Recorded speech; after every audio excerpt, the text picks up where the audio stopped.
По компании Коми Авиатранс, значит, в принципе, компания работоспособна, компания обеспечена необходимой техникой.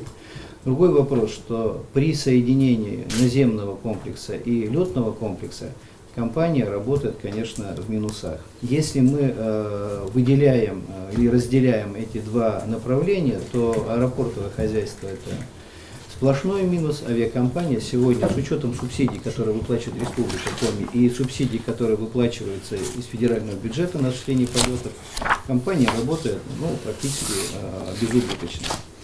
Поэтому здесь вопрос создания казенного предприятия или иной формы выделения аэропортового хозяйства, значит, конечно, для нас актуально. Что касается учебного центра нашего, значит, здесь сегодня у нас готовятся специалисты по вертолетам, и там есть тренажер, и второй тренажер, который все еще есть и в рабочем состоянии, это тренажер Ту-134, но вы знаете, что самолет Ту-134 выведен практически из эксплуатации на регулярных перевозках. На чартерных линиях он используется, поэтому сегодня центр специалистов этих готовит. Центр – это коммерческая организация, которая входит в Росавиацию, и здесь не только летчики готовятся, стюардессы, другой персонал из Республики Коми, но и приезжает сюда. Поэтому мы в ноябре месяце центр празднует свой юбилей, 65 лет, поэтому я думаю, что у нас будет отдельная возможность и познакомиться, и посмотреть, что там происходит. По аэропорту Соколовка. Это, конечно, наша больная тема, мы его поднимали на уровне правительства Российской Федерации и Росавиации. Значит, тема с бородой, здесь и администрация президента проводили, так сказать, свою аудиторскую проверку. Значит, идея наша простая.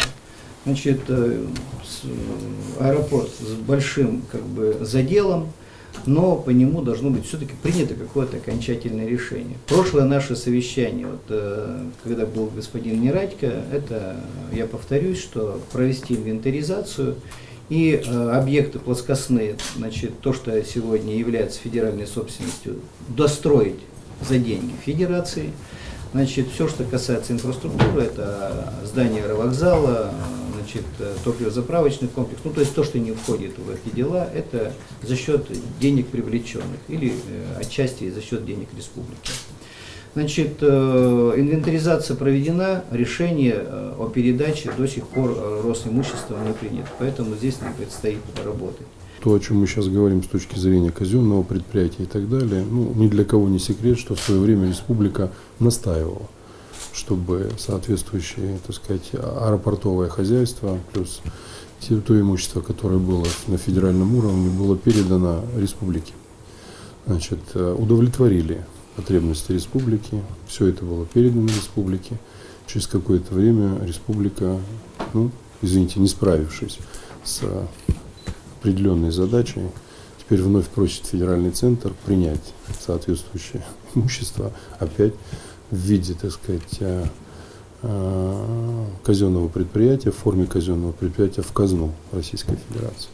Для этого должны быть очень веские и такие, знаете, основательно просчитанные аргументы. То есть все, что мы сегодня с вами говорили, в том числе, когда мы смотрели взлетно-посадочную полосу, здесь объект в городе, это должна быть такая комплексная, перспективная, стратегическая, я бы сказал, программа развития. С учетом всех перспектив развития на федеральном уровне, с учетом возможности развития нашего предприятия Коми Авиатранс. Конечно, удобное расположение, я уже говорил и не раз, что у нас вообще центральное расположение. Если говорить простым языком, центровое расположение для многих возможностей развития территории. Если сегодня нам брать именно тот аспект, который мы сегодня с вами обсуждаем, именно авиаперевозки, значит, они понятно, что делятся и на грузовые, и на пассажирские. Здесь создан, или, по крайней мере, был сформирован определенный задел для развития такого рода вида деятельности.